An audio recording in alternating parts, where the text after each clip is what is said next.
team. Recording in progress. All right, gang. Today we've got as our guest a very good friend of this channel, the one and only soon-to-be Governor Doug Mastriano. As many of you know, Doug is running in the Republican gubernatorial primary for the great state of Pennsylvania, and the latest polls have him absolutely breaking away from a very crowded pack, which of course we'll be talking about today, along with his plans for the Keystone State and why Pennsylvania matters for the national patriot movement as a whole. So soon to be Governor Doug, welcome back. Great to see you again. Thanks for having me on, Steve. Wow, what earth-shattering news coming out of Washington, D.C. last night. Isn't it amazing? Just the last, 24 hours, 16 hours. It came out at 8:30 p.m. We were doing an Insiders Club Q&A meeting, live Q&A, and Hannah announced it to all of us. And wow. I mean, you are a huge pro-life advocate. You've always been. So what do you think about this leak about the Supreme Court? It looks like actually officially, well, about to be officially overturning Roe v. Wade.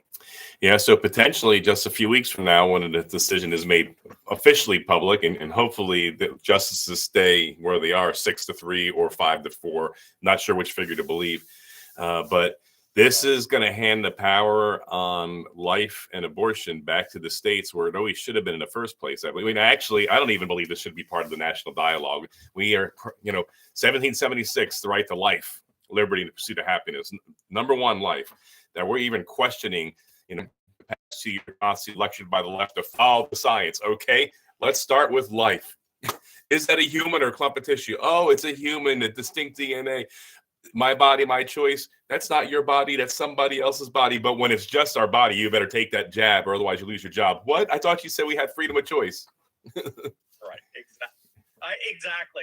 It's amazing how it's almost comical the way the script has been flipped. But yeah, I mean, I think that's exactly what they're worried about. What's the old saying? Liberals don't care what you do as long as it's mandatory. They are worried that it's going to go back to the states, and they recognize that 87% of our counties across the nation don't have a single abortion clinic. We've cut abortion rates in half over the last 30 years. We've reduced surgical abortion clinics by 75%. There were 2,000 clinics in 1991. Today, there's only 500. So clearly the trends have been moving towards a pro-life future for some time.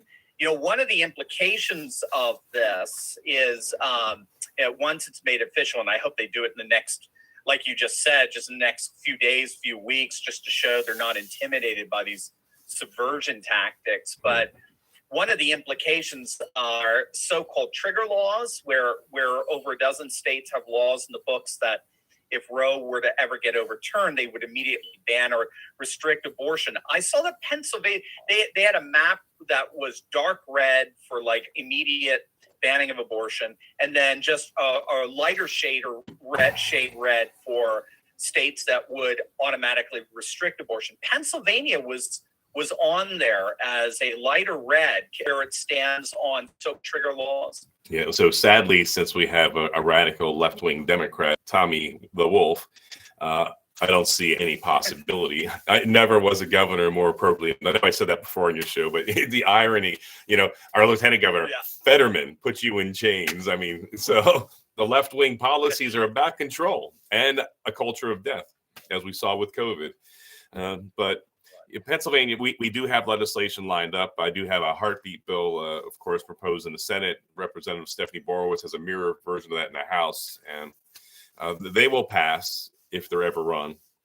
But of course, Tom Wolf will get out his veto pen. We'll need to convince 4 Democrats to break ranks in the Senate to override the veto. I think would be lucky. I hate to use the word lucky. I don't believe in luck, but you know what I mean. It'd be good if we could peel off 2 or 3 of them, and that's not enough to override a veto. So the only way we're going to do it is with the Governor Mastriano, sadly. Amen. Yeah, so let's talk about that. Your campaign, I mean, you're absolutely blowing out the water. I mean, latest poll showing you with a 14-point lead in very, very crowded field. This is a clear breakout from the pack, and the media is taking notice. I've got one of the latest headlines from, I'm sure, your favorite paper, the Philadelphia Inquirer. And it says Doug Mastriano is leading the Pennsylvania primary for governor, and Republican insiders are trying to stop him. So that's all good news to me, by the way. Those are all good of mine. But so give us a sense here of how your campaign is going as we're getting into the final stretch before the primaries, and why are Republican insiders trying to stop you? Well, those are the people we know as establishment or rhinos, Republican in name only. They don't agree with me or with you or many Republicans on social issues. Of course, have some issues that we agree with on the economy, but socially, not so sure about us.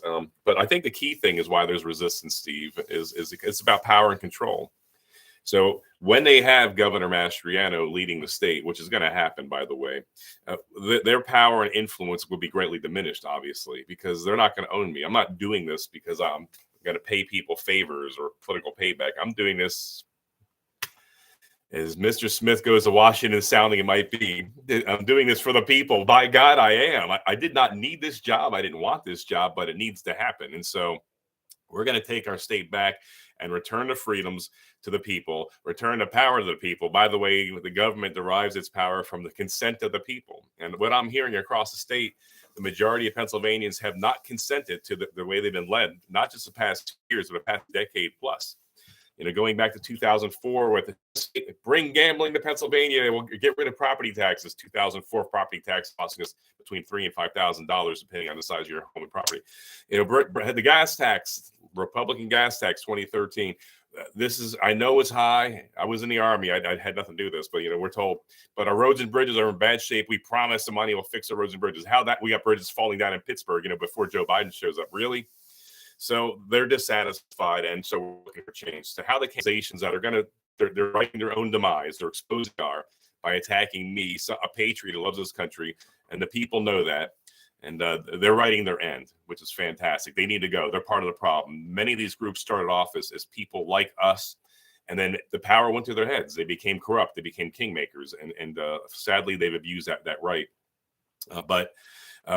We had an event out in Lansdale towards the eastern part of this, towards the southeast. There must have been 600 people there. Rebbe and I had about 200 personal interactions with people, despite all the mailers full of lies and all the TV campaign and attack hits and all that. There was not one negative interaction. There was not one question. So what about that one ad that says you're a fake conservative? I mean, really? Really? Me? People are seeing through this baloney. But I will ask folks out there, when you see this kind of stuff, please correct the record. If you hear someone, just don't sit there and, no, you have to speak up, because, I do imagine it will have some sort of effect. The size of the effect is always up to debate, but I know they spent several $1 million on these TV ads and about $400,000 on these negative mailers. But here's the problem they're going to have now. So they're distracting us with all this garbage, all this political doublespeak here. This is the best, Steve. This is the best they have on me, and it's like, what did Mash? What is he? And they just lie. But now the most important issue of the lifetimes come up. Thank you to the leaker. I'm sure their desire for this leak was nefarious, but it's going to work to our advantage. For me, it's not politics. I want abortion to end, period. But how it plays out politically, since you asked about my campaign, now it's going to focus the people that are being bombarded by lies. Now, those lies are going to dissipate to the background as we talk about the right to life. And they're going to see that the material, physical champion of life has been Doug Mastriano. One of my first pieces of legislation as a senator 3 years ago was the heartbeat bill. They can look at my voting records. So I have a proven record, a demonstrated record of being very pro-life. Yeah, and it goes all the way down, election integrity, you name it. And I love it when you point out here, that they might make a good commercial, they might make a good mailer, but where were they when they were needed in these moments when election integrity was concerned, when the heartbeat bill was forward and the like? Where were these guys? If they're rhinos, that upsets the business model, so they don't like getting into the whole culture war weeds. But you, like President Trump, you embrace the fact that this is entirely a culture war. Even the way we think of our economy, our economics, and taxes and the like, it all stems from: are we a culture of faith, family, and freedom? Are we this kind of technocratic, globalist elite culture that's ourselves placed? So if you think about this, so the that poll you cited, by the way, because it's important you always know the source of the polls, because candidates, we fund our own polls. I did one last May. That's the only one I did. Because my colleagues are doing enough that I don't need to pay for any, because they are a little expensive. So we're trying to maximize our dollars. That poll that you cited actually is a Democrat poll, and I noticed that. Yeah. They honestly want to see what's going on. They don't have their finger on the scale yet. Obviously, when it's between me and Josh Shapiro, they'll be, of course, spinning it.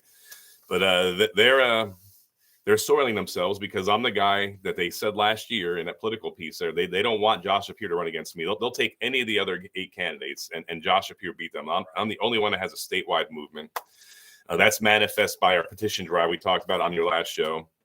2,000 signatures to get on the ballot. My people volunteered and collected 29,000 signatures. It was so impressive that the Lieutenant Governor, John Fetterman, actually, he presides over the Senate when we're in session. He actually came over to the Republican side and said, "Doug, I just got to shake your hand," because he said, "I collected 12,000, thought I was like the big guy. And then I heard you guys collected almost 30,000. I got to shake your hand, because how do you do that?" And it's like, the people did it. The other guys, the other top tier candidates, they're like 14 points or behind me. They actually had to pay. They had to bring in, hired hands from around and outside the state to collect signatures for $200 to $500 a page for 30 signatures. I mean, there's something kind of icky about that. So, well, that's like you just said. That's the beauty of representing a movement. The movement takes care of you. It's the wind beneath the wings, as it were, and it speaks for itself. Certainly, Elon Musk is finding that out with Twitter right now. With all the conservatives coming on over to Twitter, I noticed you have a very impressive Twitter feed, and so you could just see it.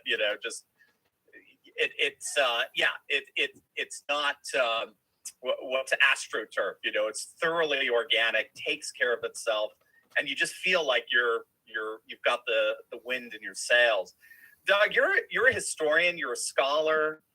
What's the significance of Pennsylvania for the rest of the country? Why should patriots say, throughout the nation, why should they care about what happens in the Keystone State? And I get it. So every state's important, and I'd expect every person, running for governor elsewhere in their respective states to be very proud of their state and their contribution. But clearly, Pennsylvania has a special role in our nation's founding. When it was established in 1682, by a decree of King Charles II to William Penn. William Penn said, "My God will make us seat of the nation, a holy experiment. The nations need an example for us to do what is just and right." And that's just 11 years before he made that statement and established the Commonwealth of Pennsylvania. William Penn was in jail for his faith for the 3rd time. And so, having, found himself, losing the family inheritance and being disinherited by his parents, and they're ashamed of him because he was not a part of the right church. Then he finds himself leading this massive territory, and he prophesied we would be the seed, SEED, a farmer's term, of the nation, and that did happen in 1776. No other state in our union can claim that not only was it where it was founded, but also all the founding fathers spent months of time within Pennsylvania itself, during the lead up to the Declaration, and then later on the Constitutional Convention. And so it's obviously, it was our first capital, Philadelphia, and a centerpiece of so many important actions during the Revolutionary War. And then if that wasn't enough to convince people, of course, the future of our great experiment was at risk and in doubt in 1863 during the midst of the Civil War. And of course, the tide of that war changed at Gettysburg on the 1st, 2nd, and 3rd of July, which Abraham Lincoln said, of course, would lead to a new birth of freedom. I like what Lincoln says later on in his Gettysburg Address.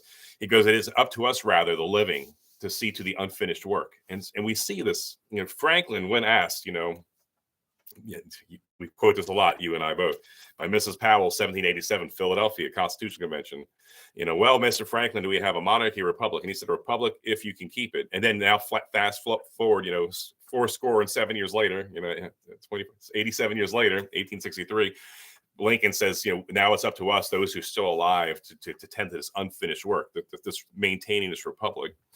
And so historically, I believe, the Liberty Bell, so much symbology, our laws, the Constitution, Bill of Rights, all in Pennsylvania, and it all came forth here. So I do believe with with strong godly leadership here, if Pennsylvania has somebody who's fearless and bold like Ron DeSantis in Florida is, I believe it will unleash freedom across this nation and world, and I believe we'll see a revival coming out of Pennsylvania as the Keystone State, spreading to the rest of the nation.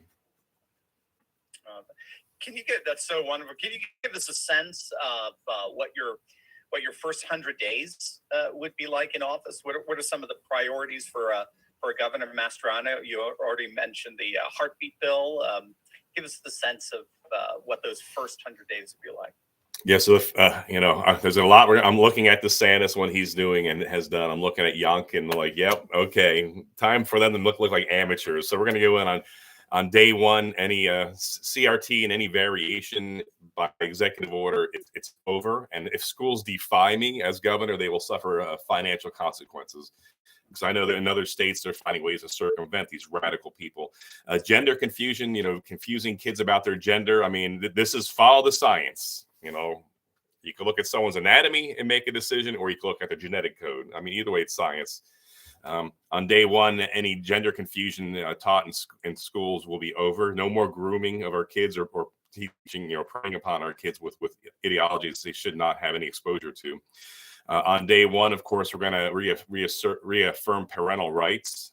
For the kids are not wards of the state. The parents decide what they want their kids to learn, especially socially. Day one, I'll be fighting for school choice. Now, some of these I'll obviously have to work with the General Assembly. And I just want to say, as an aside, I will go in with a lot of executive orders, lifting, removing us from the Regional Greenhouse Gas Initiative, which is going to increase our energy costs by 30%. Tom Wolf put us in without an act of the General Assembly. So therefore, by a stroke of a pen, I could take us out of it. But be very clear, on top of these executive orders, I will be working with the General Assembly with legislation to turn these things, these executive orders, these edicts into law. And everything I just listed to you, I believe we have legislation. Some of it's my own legislation. Some of it's my colleagues. And so when they come to my desk, I'll be signing another one. Follow the science. Once again, we're going to have a string of follow the science executive orders followed by bills that I'll sign into law. It took about a century for women's sports to be have the same opportunities as male sports. And now we have biological males dominating female sports. If it shows you that the leftists are phonies. They're not feminists because they'd be fighting for women. You got guys who rank around 500 on the men's swim team, and they claim to be now identifying as female. They're number one. Really? We saw that picture, this giant person on the stage there with three petite ladies next to him. So on day one, you can only be in the sports with the gender you were born with, not the gender you prefer to have. Right. Wow. That is a bold agenda for sure. And again, just it shows the culture wars are front and center to everything now. There's no avoiding them. So rhinos, away with you. We need you no longer. Never needed you to begin with. When is the Republican primary, and how can people support you? So on May 17th, 2 weeks from today, let's get out the vote, people. Yeah, I know. This is your one last opportunity to have a people's governor. And if we lose this opportunity, we'll be spinning off and be relegated to the ash heap of history, I believe. And I believe that firmly because I see the other top tier candidates and who's backing them, and they're going to lose to Josh Shapiro. They don't have a chance. They lack the backbone. They lack the courage. One of them, I hold my Gettysburg hearing for voting integrity on November 25th, 2020. One of the candidates actually had the power to do something from a legal perspective, and he chickened out. That's why Donald Trump issued that letter saying, "I will not vote for this guy. He's a coward." I mean, that's really strong words.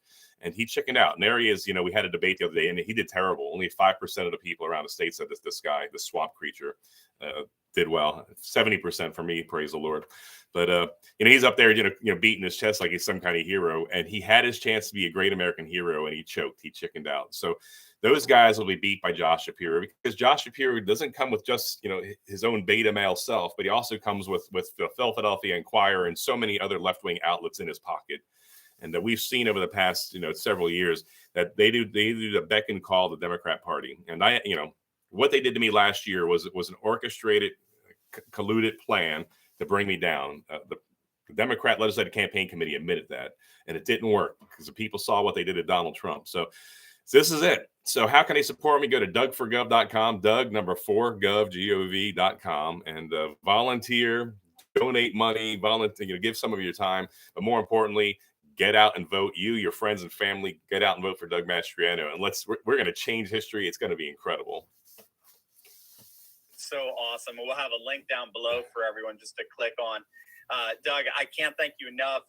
And just so everyone sees, I put my wallet where my mouth is, and I encourage everybody out to do the same. I'm going to make a personal pledge of $500 to your campaign. Thank you. I encourage everyone else to give what they can to make sure that Pennsylvania Patriot Movement wins in November.